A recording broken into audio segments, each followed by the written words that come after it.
Hey everybody, I am so excited about the love that I've gotten for this YouTube channel of mine. I've never done a YouTube channel, so this is like new to me, but this journey definitely deserves to be documented because there's a lot of ups and downs. So essentially what's happened in the last 48 hours, it's funny because I recorded an entire post for donor about choosing a donor, and then I had to not post it because of what happened with my donor like the day after I made the video. It's crazy, and I'm just so glad I didn't even post it because the true colors came through.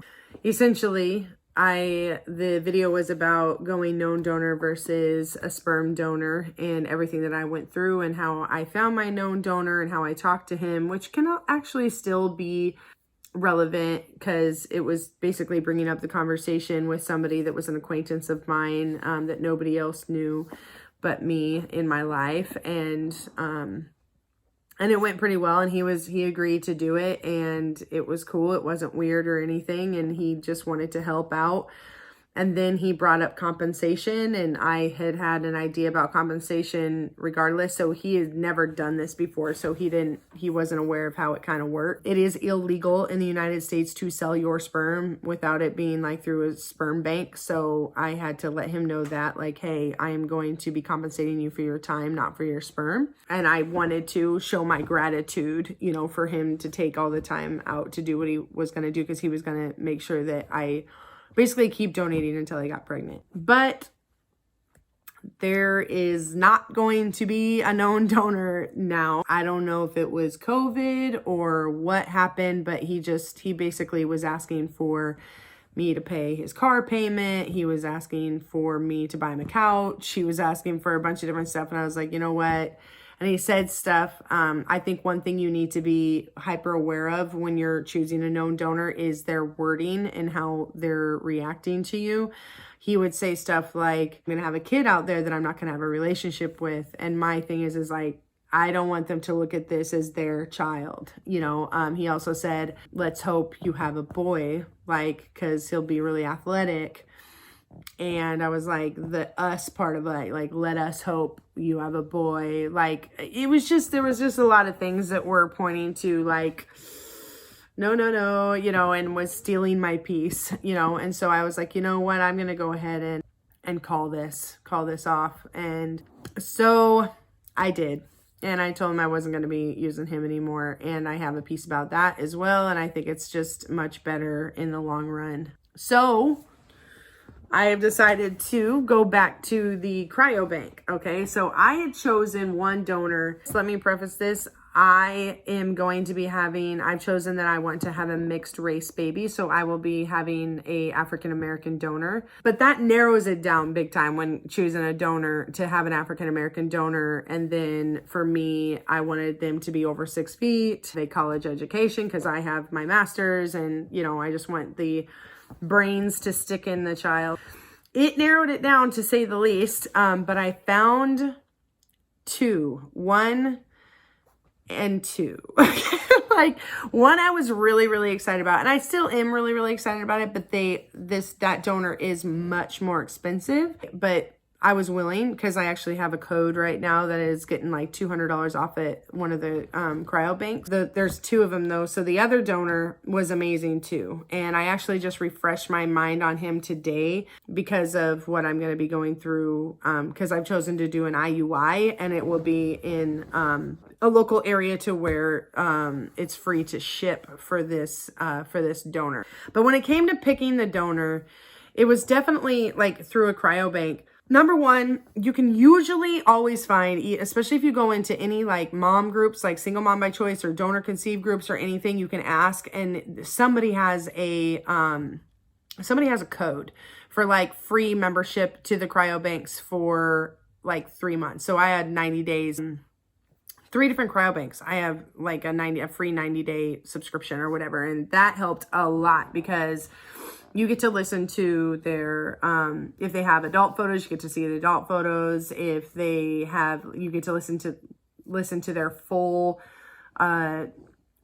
actual interview, like their voice interview. And that made a huge difference for me. I actually think that the voice interview is really what narrowed it down, because you really felt their presence in that. You know, when you listen to somebody talk and stuff, you can kind of see their inflections and how they react to certain answers. Instead of just reading the answer, you can see a lot more. You can like sense a lot more. So not to mention if their voice is just super annoying.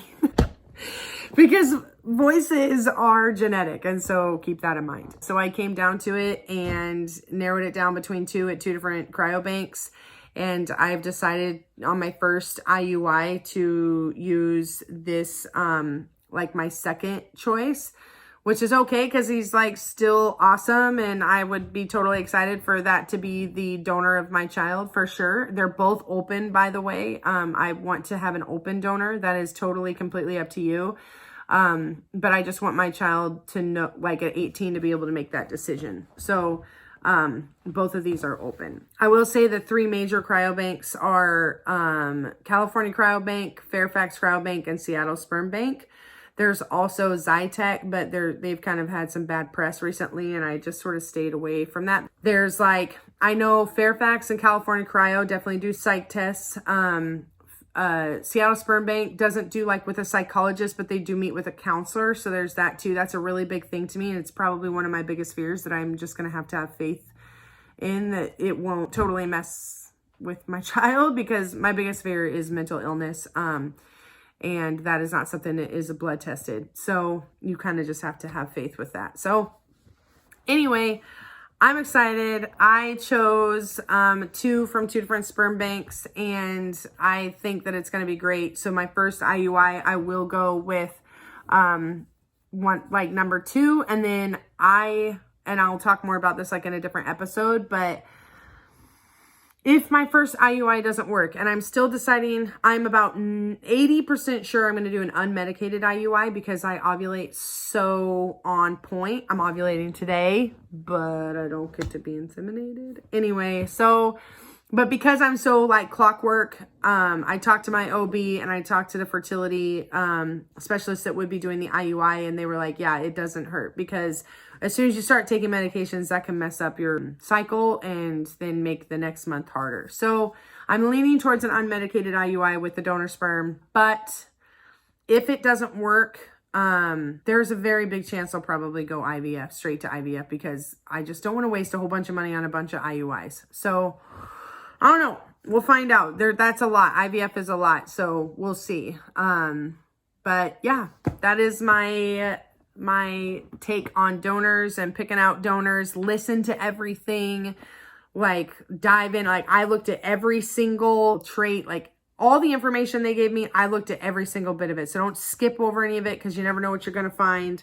But just go and dive into it, and definitely get the codes in order to, or if you can't find a code, pay to be able to hear, the interview, if anything, because I don't have adult photos for either of my donors, and I'm okay with that. They're cute babies, but I got to listen to their interview, and that was the biggest thing. Yeah, I'll talk to you guys soon, or your ladies and gentlemen, I'm sure too, whatever. But yeah, stay tuned for the next episode. I'll probably be talking about my decision to do IUI, because holy moly, it's been a lot.